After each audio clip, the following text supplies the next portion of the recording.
Alright, so this video is entirely inspired by Pokebro's 2 videos from a little over a year ago where he does this exact same thing just with Miitopia and Pokemon. A couple days ago I was goofing around with Pokebro watching his Paper Mario 64 video, and at one point I remember making a joke about those 2 videos, and then he told me that Where Would I Live in Paper Mario is an actually good video idea, so yeah, we're here now.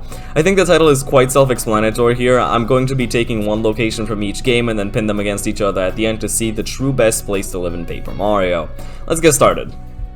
Now, with 64, we have quite a few towns to work with. We can immediately rule out the first town of the game, Goomba Village, too far from anything, and there's only one toad and a single family of Goombas there. Same thing really goes for Koopa Village, except the population is bigger. Yoshi Village would also suck, and Gusty Gulch is an immediate no because of Tubba's existence.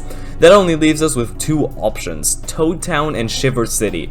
Both of those options are pretty bangin', but ultimately I'd have to give the edge to Toad Town because the mayor of Shiver City isn't exactly the best, and his wife is completely deranged. At least Princess Peach, who I'm guessing governs Toad Town, is a good person. So my final vote for 64 goes to Toad Town. Now for TTYD, it's a bit trickier. Immediately, I don't want to live in Rogueport. That place is way too dangerous, even if it has a lot of stuff to do. Twilight Town, Keelhaul Key, and Far Outpost all have at least one aspect that makes them very unfavorable, so we're left with 3 options. Petalburg is a genuinely good option. It's implied that Hooktail doesn't really do much besides scare the tourists, so you can live there just fine. Now, assuming you can build a house there and you're rich enough, Glitzville is a really good option too. There's actually stuff to do, that being watching the matches in the Glitz Pit. No other location has something like this. The only other competition it might have is Poshley Heights, but there's near nothing to do there. So for TTYD, my final vote goes to Glitzville.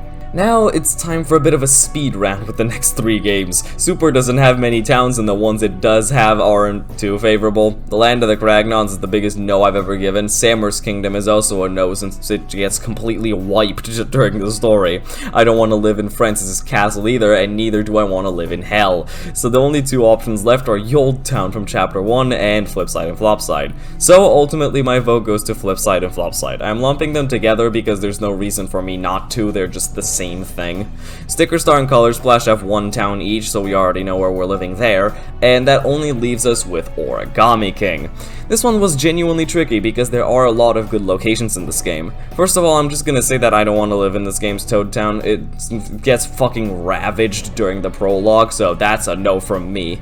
On the other hand, building a house in Autumn Mountain would be awesome. It's really pretty and you have everything next to you. Shogun Studios is only a river ride away, same with Sweet Paper Valley, and also Overlook Tower is only a tram ride away, and that has a restaurant too. You have everything you could want. Sniff City is also a fun location, being pretty much Paper Mario Dubai. Shangri Spa would be cool, but there's definitely more than enough room there to build a little neighborhood. And now for picking between the 3. I think Shangri Spa being literally in the clouds eliminates at first, so that only leaves Autumn Mountain and Sniff City, of which I'm gonna have to go with Autumn Mountain. There's just so much there. And now for comparing the 6 locations to one another. First, I'm going to get rid of Decalburg. It's only here because it's Sticker Star's only town. Glitzville, in my opinion, falls next as it's in the sky, so it's far from anything, and I'd rather have Shogun Studios than the Glitz Pit. Toad Town, Flipside, and Flopside, and Port Prisma all are quite similar, but I do not know how to order them, so just, they're all going here. Just know they're all good places to live, and I like all of them, but the best place in all of Paper Mario has to go to Autumn Mountain. There just are so many advantages and almost no downsides.